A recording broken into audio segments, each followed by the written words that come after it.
শুভ দুপুর আমার সকল বন্ধুদেরকে। কেমন আছো তোমরা? আশা করছি সবাই খুব খুব ভালো আছো, আর আমিও মোটামুটি ভালোই আছি। আর এই দেখো, আমি আজকে নেল পালিশ পরছিলাম। কি বলবো বন্ধুরা, অনেক দিন পরে, লাস্ট কবে যে আমি পড়েছি আমি নিজেই ভুলে গেছি।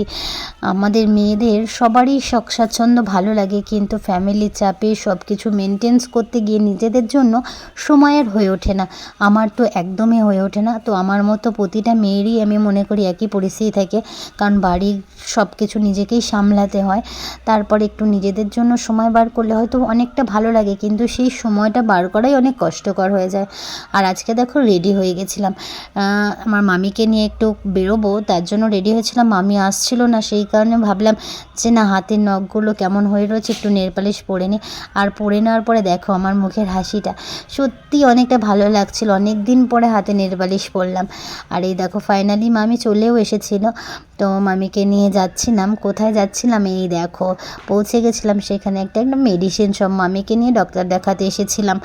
আমার মায়ের একটা কথা বলি, আমার মা আজকে বলছে এক রুগী আর এক রুগীকে নিয়ে ডাক্তার কাছে যাচ্ছে। এই দেখো, এটা আমাদের সমুদ্রগড় বাজার। কেমন লাগলো ভিডিও?